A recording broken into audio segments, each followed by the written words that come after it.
प्रणाम मित्रों, कैसे हैं आप लोग।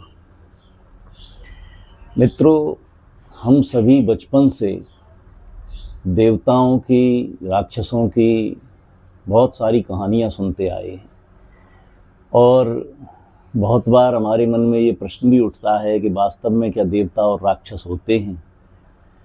तो आज इसी से संबंधित एक कथा आपको सुनाऊंगा कि हाँ, वास्तव में राक्षस और देवता इस संसार में मौजूद हैं।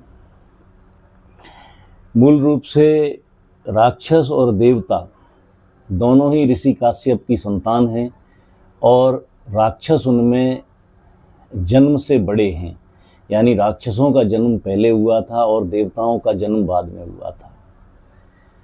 एक बार ऐसा हुआ कि सभी राक्षस इकट्ठे होकर ब्रह्मा जी के पास पहुँचे और उन्होंने ब्रह्मा जी से कहा कि आखिर ऐसा क्या कारण है कि बड़े होते हुए भी हमारी पूजा नहीं होती है, जबकि देवता हमसे छोटे हैं फिर भी उनकी पूजा ये पूरा संसार करता है। तो पहले तो ब्रह्मा जी थोड़े खामोश रहे, फिर बोले ठीक है, इसका जवाब मैं तुम्हें कल दूंगा। कल तुम सब इकट्ठे होकर आओ, तुम सबका निमंत्रण है, कल तुम्हें मेरे ही यहाँ भोजन करना है। तो ये बात सुनकर राक्षसों को बड़ी प्रसन्नता हुई और सभी राक्षस अगले दिन सुबह ब्रह्मा जी के यहाँ पहुँच गए। बहुत बढ़िया खाना बनाया गया, टाटपट्टियाँ बिछा दी गईं, सभी राक्षस उन पर बैठ गए, खाना परोस दिया गया। तब फिर ब्रह्मा जी वहाँ आए और ब्रह्मा जी ने आकर उनसे कहा कि मेरी एक शर्त है, भोजन तो तुम करोगे लेकिन मेरी इस शर्त को तुम्हें पूरा करना पड़ेगा। तो राक्षसों ने पूछा कि बताइए क्या बात है। तो उन्होंने कहा कि बांस का एक टुकड़ा तुम्हारी कलाई से लेके और तुम्हारे कंधे तक एक सीधा टुकड़ा बांधा जाएगा दोनों हाथों पर, उसके बाद तुम्हें भोजन करना है।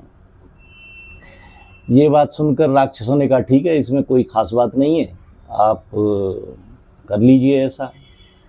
तो उनके जो ब्रह्मा जी के सेवक थे वो आए और उन्होंने उनके दोनों हाथों से राक्षसों के कलाई से लेके कंधे तक एक पूरा लकड़ी का टुकड़ा, एक बांस का पूरा टुकड़ा बांध दिया। फिर उसकी वजह से हाथ जो था वो मुड़ना बंद हो गया। फिर ब्रह्मा जी ने कहा कि अब तुम लोग भोजन करो। तो अब हाथ तो मुड़ नहीं सकता था, तो भोजन करना कैसे संभव हो पाता, क्योंकि बिना हाथ मोड़े तो जो चीज़ पत्तल पे परोसी गई है उसे मुंह तक पहुंचाना ही बहुत मुश्किल है। तो जब कोई उपाय नहीं दिखाई दिया तो एक राक्षस ने रसगुल्ला उठाया और हवा में फेंका और उसकी तरफ मुंह किया, लेकिन वो रसगुल्ला जो था वो दूसरे वाले के मुंह पर जाके गिरा। इस बात से दूसरा वाला नाराज हो गया, उसने सब्जी उठाई और सब्जी उठाकर उसके जो जिसने रसगुल्ला फेंका था उसके मुंह पर दी, लेकिन वो सब्जी जाके दूसरे के मुंह पे जाके लगी। उसने तीसरे ने फिर फेंका। ऐसे थोड़ी बहुत देर में के भीतर ही वहाँ भोजन तो छोड़िए, मारपीट की नौबत आ गई, खून खराबे की नौबत आ गई। थोड़ी देर में ही वहाँ तो पूरा युद्ध शुरू हो गया। तब ब्रह्मा जी वहाँ प्रकट हुए और ब्रह्मा जी ने कहा कि अब तुम रुक जाओ, बस मैंने आज देवताओं का भी निमंत्रण किया है, तुम लोग अब सब जाकर एक चुपचाप कमरे में बैठ जाओ। वहाँ से तुम सिर्फ देख सकते हो लेकिन तुम किसी को दिखाई नहीं दोगे, क्योंकि देवताओं को तुम्हारा दर्शन भी दुख देता है।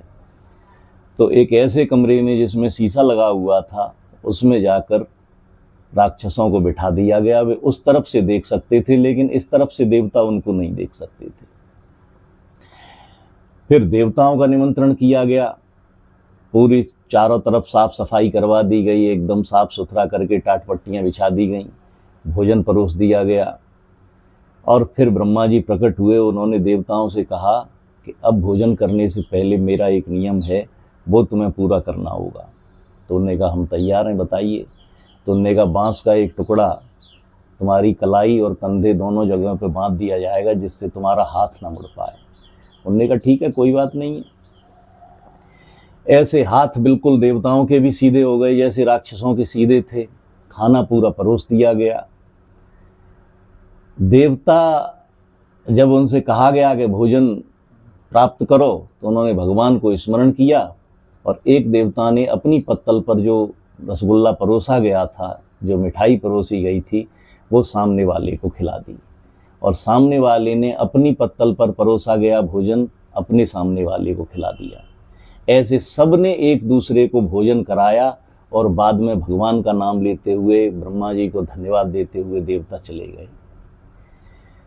फिर ब्रह्मा जी ने राक्षसों को बुलाया और उनसे कहा कि यही तुम में और उनमें भेद है जिसकी वजह से देवताओं की पूजा होती है। जो व्यक्ति दूसरों के सुख के लिए जीता है, जो व्यक्ति दूसरों के आनंद के लिए जीता है, जो अपने जीवन में जो अच्छा है उसे दूसरों को देने का प्रयास करता है, वो देवता है।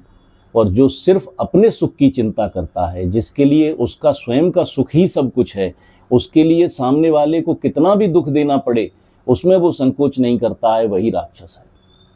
तो इस प्रकार मित्रों, संसार में आज भी देवता और राक्षस हैं।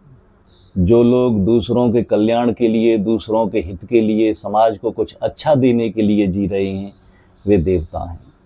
और जो समाज से कुछ छीनने को तैयार हैं, जिन्हें सिर्फ अपने ही सुख की चिंता है, जो सिर्फ अपने सुख के लिए ही जी रहे हैं और उसके लिए उन्हें किसी को भी कितना भी कष्ट देना पड़े उन्हें रत्ती भर भी संकोच नहीं है, ऐसे लोग राक्षस हैं।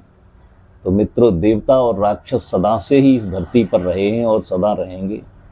हमें और आपको ये देखना है कि हम किस श्रेणी में आते हैं। और कहा जाता है कि देवता स्वर्ग में वास करते हैं, तो मैं आपको बता दूं कि देवता जहाँ होते हैं वहाँ स्वर्ग अपने आप बन जाता है। और राक्षस वो चीज़ है जो किसी स्वर्ग में भी बिठा दिया जाए तो थोड़ी देर में उसको नरक में बदल देता है। इसलिए प्रयास हम सभी का ये होना चाहिए कि हम देवत्व की तरफ बढ़ें, देवता बनने की यात्रा पे चलें।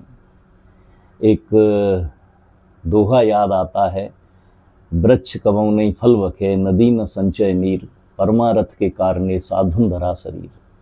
नदियाँ अपना पानी नहीं पीती हैं, वृक्ष अपने बल फलों को नहीं खाते हैं, वे ये सब दूसरों के लिए दे देते हैं।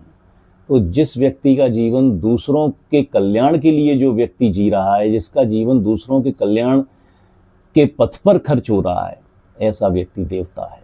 और जो दूसरों के कष्ट देते हुए, दूसरों को कष्ट प्रदान करते हुए सुख प्राप्ति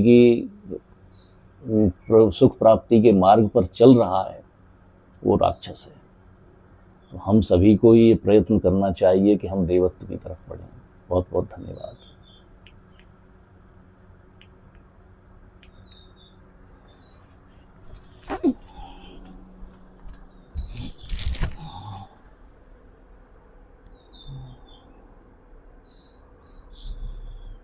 Hmm?